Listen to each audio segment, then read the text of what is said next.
شام بخیر دوستو، عید الاضحیٰ کی آمد ہے اور پاکستان کے طول و عرض میں پوری قوم میں جو حضرات بھی صاحب حیثیت ہیں وہ اپنے اپنے حیثیت کے مطابق قربانی کی جد و جہد میں مشغول ہیں۔ بہت سارے احباب نے جانور خرید لیے ہیں، بہت سارے ابھی توقع میں ہیں کہ عید کے بالکل 11th آور میں شاید کچھ اور جانور سستے ہو جائیں تو ہم قربانی کا جانور اپنی حیثیت کے مطابق خرید پائیں۔ اسی طرح معاشرے میں پھیلی ہوئی انفلیشن اور مہنگائی نے بھی اس سال جانوروں کی قیمتوں میں خاصا ہوشربا اضافہ کیا اور عام آدمی کی دسترس میں قربانی کے جانور بالکل نہیں ہیں۔ ریاست کو یہ سوچنا چاہیے کہ پاکستان میں قربانی ایک خالصتاً مذہبی عمل ہے اور اس کی دیکھ ریکھ، اس کی نگرانی ہو تو ہر سال ایسے اقدامات اٹھائے جائیں جس کے نتیجے میں عام آدمی کی دسترس میں یہ قربانی ہو جائے۔ اس قدر مہنگائی کے اس پر اثرات نہیں ہونے چاہیے۔ تاہم بات وہی ہے کہ ہمارے ہاں ریچولز پر، روایات پر، رسومات پر زور زیادہ ہے۔ کسی بھی مذہبی فریضے کی جو روح ہے، مذہبی فریضے کی ادائیگی کی جو روح ہے، ہم اس سے خالصتاً کوسوں دور ہیں۔ نماز دیکھ لیں کہ قرآن پاک دراصل سوسائٹی میں نماز کے اثرات پیدا کرنا چاہتا ہے کہ نماز کے نتیجے میں سوسائٹی میں امن قائم ہو جائے، عدل قائم ہو جائے، معاشی تحفظ، سماجی تحفظ قائم ہو جائے، معاشی عدل قائم ہو جائے۔ نماز کے نتیجے میں انسان کی خیر خواہی کرنے لگ جائے۔ لیکن ہماری نمازیں خالصتاً اس نظریے کی ہیں کہ ہم اللہ کے زیادہ مقرب بن جائیں، سوسائٹی میں زیادہ معزز بن جائیں۔ ایسے ہی قربانی کا عمل ہے۔ قربانی کے عمل کے نتیجے میں دراصل وہ احساس، وہ بیداری، وہ شعور، وہ فکر پیدا کرنا ہے کہ انسانیت کے لیے، جیسے سورۃ الکوثر میں فصل لربک وانحر، کہ خدا تعالیٰ کی بندگی بھی قائم کرو اور اس بندگی کے نتیجے میں قربانی کرو۔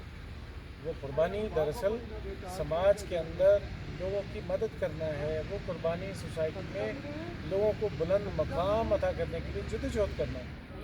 ایسے ہی قربانی سیدنا ابراہیم علیہ السلام نے اللہ تعالیٰ کے حضور اپنے بیٹے کی شکل سیدنا اسماعیل کی شکل میں پیش کی اور اللہ تعالیٰ کے ہاں، اللہ تعالیٰ کے سامنے اپنے آپ کو بالکل سبمیشن، سرنڈر کر دیا کہ ہم تیری ہی عبادت کرتے ہیں اور تیری ہی بندگی کے سامنے ہم سجدہ شکر بجا لاتے ہیں، اطاعت کا سجدہ بجا لاتے ہیں۔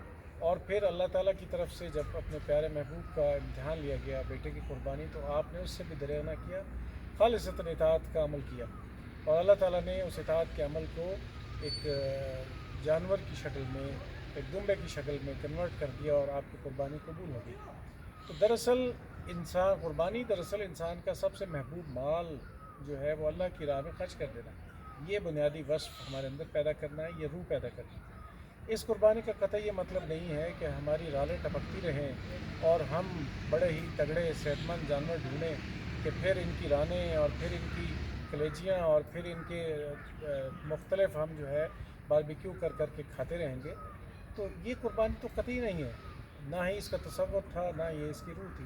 قربانی تو یہ ہے کہ آپ کے اندر اپنا محبوب ترین مال خرچ کر کے اللہ کی راہ میں اپنے آپ کو اللہ تعالیٰ کا مقرب بندہ بنانا۔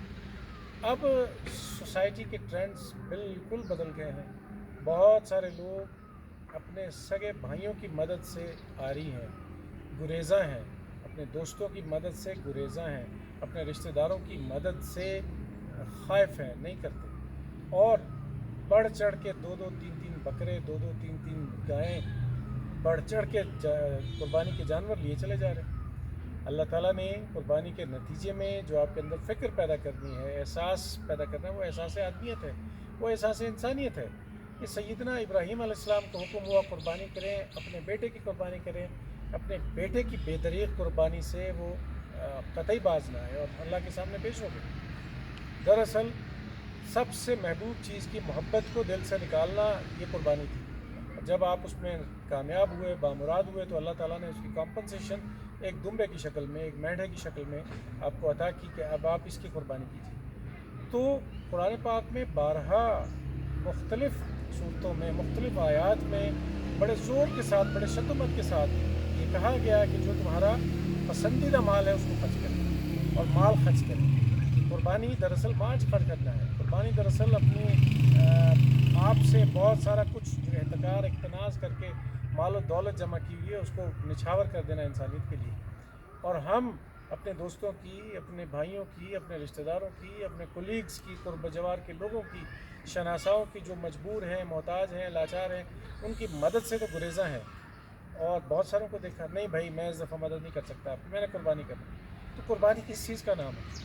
یعنی آپ سے کوئی مدد مانگ رہا ہے اور بڑی ڈٹائی سے آپ کہہ رہے ہیں نہیں بھائی میں اس دفعہ آپ کی مدد نہیں کر سکتا، میں نے قربانی کرنا۔ تو قربانی تو دراصل یہی چیز ہے کہ اپنا محبوب ترین مال خرچ کریں اللہ کی مخلوق پر، اور پھر اس میں ریاکاری نہ ہو۔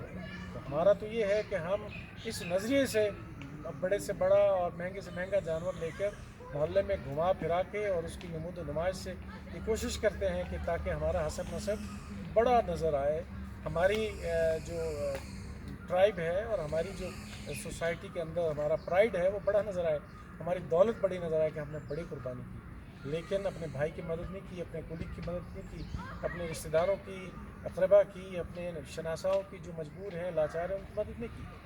تو قربانی کی فکر و فلسفی تو دراصل فکر انسانیت ہے، فکر آدمیت ہے، وہ اگر پیدا نہیں ہوئی تو نتیجتاً ہم صرف علتی ہیں، ہم صرف اپنی وہ ریچولز پوری کر رہے ہیں۔ آپ دیکھ لیجئے، ایک طرف ہم کہتے ہیں کہ الطہور نصف الایمان اینڈ الطہور شطر الایمان، صفائی نصف ایمان ہے، صفائی آدھا ایمان ہے، اور ہم قربانیاں کر کے پاکستان میں قربانی کے دن، دوسرے دن، تیسرے دن پورے ملک تعفن زدہ، بدبو زدہ، علائشیں اور بہت سارا گند سڑکوں پر، گلیوں میں، کوچوں میں نظر آ رہا ہے۔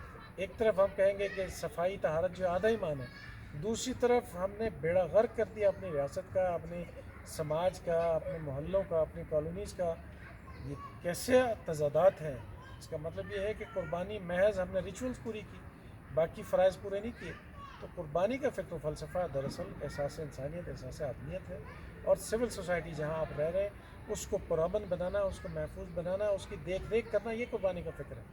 اب اگر قربانی کے نتیجے میں صرف ریچولز پوری کرنی ہے ہم نے، جیسے ہم کہتے ہیں، میں ایک دوست کی ابھی مثال دے رہا تھا کہ جی میں تو اس دفعہ جو ہے وہ قربانی کرنی ہے، معذرت میں آپ کی مدد نہیں کر سکتا، کسی دوست کے حوالے سے، یہ نظریے اور یہ رویے اگر ہمارے ہیں تو پھر ہم کس کو خوش کر رہے ہیں؟ اللہ تعالیٰ کو تو وَنَحْنُ أَقْرَبُ إِلَيْهِ مِنْ حَبْلِ الْوَرِيدِ، دلوں کے بیگ بہتر جانتے ہیں۔ اور جب اللہ تعالیٰ نے قربانی کا حکم دیا قابیل کو اور حابیل کو، تو حابیل کی قربانی میں ایک چھوٹا سا جانور تھا اور قابیل نے بہت سارا مال جمع کیا، صرف ڈھیر جمع کرنے کی غرض سے اور ریاکاری کی غرض سے کہ میں بہت بڑی قربانی کر رہا ہوں۔ تو اللہ تعالیٰ نیتوں کو دیکھتے ہیں، اور نیتوں میں حابیل کی نیت قابل قبول ہوئی۔